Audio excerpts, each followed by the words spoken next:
This news update is brought to you by... So, I'm meeting Rico later. Gotta check in with the girls, but first, let me check my usage on the MyLime app. Now, what should I wear? Hashtag sexy. He's here.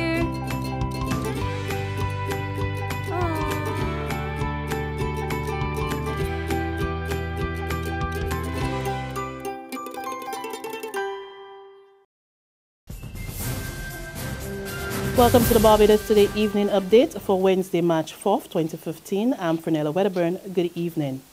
History must not be allowed to repeat itself. This stern warning today from former Democratic Labour Party MP Hamilton Lashley, who is calling for the same level of intensity which was given in the search for St. George resident Karen Harris to be applied to the plight of ordinary poor black people.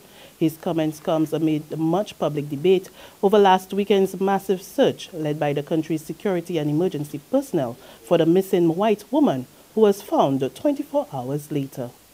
I must remember, too, that on the after the abolition of slavery, that a militia was formed, which was virtually a militia was formed to protect the interests of the planter class and the elitist class in this country. And I'm hoping that the impression is not given that history is going to repeat itself. That all Barbados police force would not become a militia that is there to protect the well-to-do or the better off in society, and at the same time not giving preference to those persons that living in the Pine and Wildy and Grisettes and Eden Lodge and the two Gall Hills and Maynards, particularly in the housing areas across Barbados. He is also condemning a reported incident involving David Sam, the watchman at a Buttles plantation, who claims he was pursued by 3 white men of Harris's search party into a cane field. In fact, Mr. Lashley says the report reminded him of the Ku Klux Klan, and he's adamant that an apology is in order. If the report is accurate, where he was accosted by 3 Caucasians and then was interrogated verbally, he was so scared that he ran into a cane field and hid. It bring back memories to me of the days of the Ku Klux Klan in the deep south of America when black people had to flee for their lives. And at the same time, that vehicle, it took me back. It could be transcended to white people on a horse too, chasing black people, that kind of way. I mean, I can't believe it, but clearly a man of his size, to say that he was frightened would tell you the seriousness of the event that took place. And I have not heard an apology. I have not heard an apology coming. Nobody have not apologized to that gentleman for the experience that he went through. If the story is accurate. So you think an apology is in order? Yes, an apology has to be in order.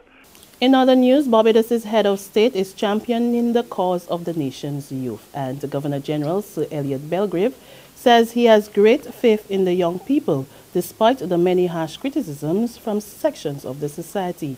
Delivering remarks at the West Terrace Primary School this morning, Sir Elliot also publicly chastised one of the island's senior citizens, who he said had used the national television to speak negatively about the youth.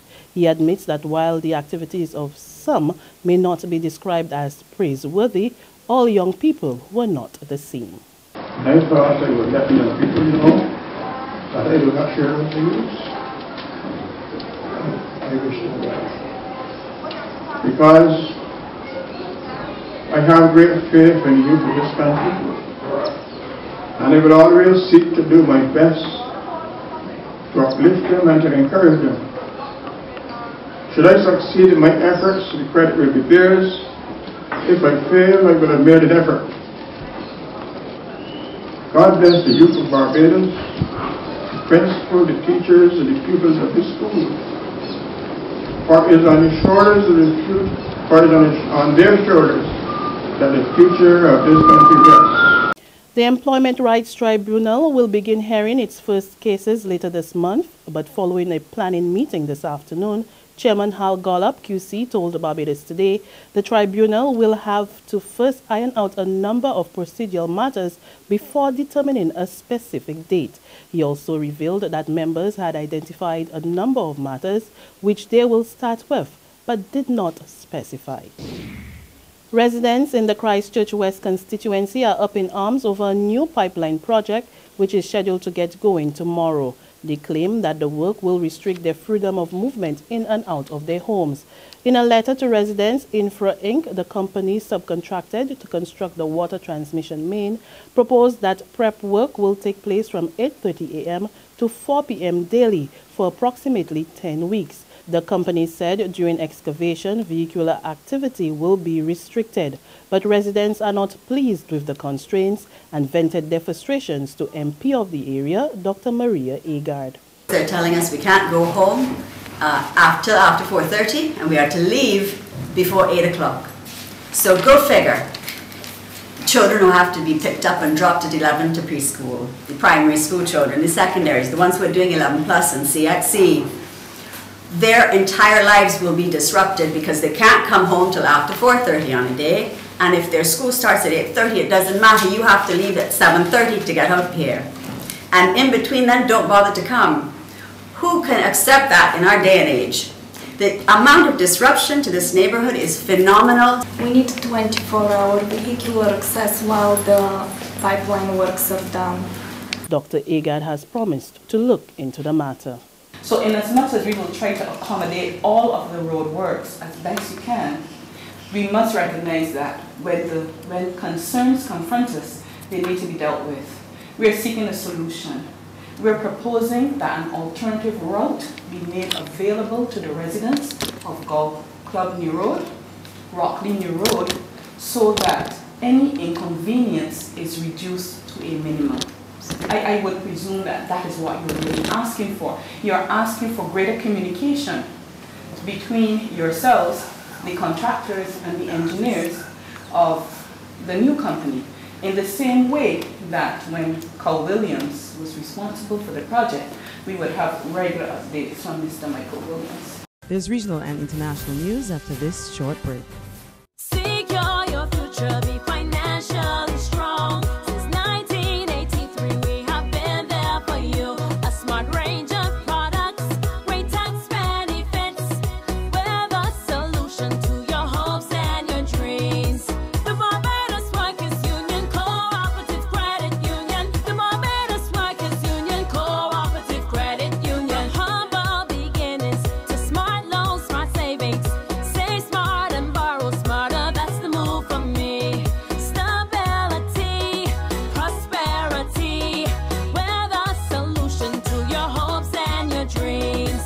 The Barbados Workers Union Cooperative Credit Union. The Barbados Workers Union Cooperative Credit Union. In regional news, St. Lucia's Prime Minister Dr. Kenny Anthony declares that the Caribbean is at a crossroads. In fact, he charges that regional countries have been indecisive for so long that they are now in danger of becoming outdated and out of step with the rest of the world. He made the comments as he delivered an address under the UWI's Distinguished Open Lecture as part of its CARICOM Leaders Lecture Series on the topic Delivered or Denied, Integration's Cost and Benefit.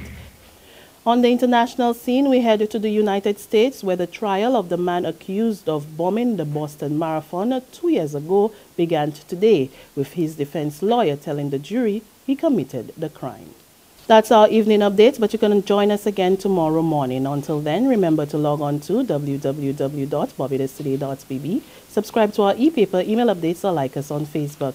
You can also catch us on Izumi Media in bus terminals or screenplay at supermarkets and gas stations near you. Also tune in to Channel 101 online TV, as well as Mix 96.9 FM to get all the latest news and sports. I'm Fernella Wedderburn. See you tomorrow. This news update is brought to you by... So, I'm meeting Rico later. Gotta check in with the girls, but first, let me check my usage on the MyLime app. Now, what should I wear? Hashtag sexy. He's here.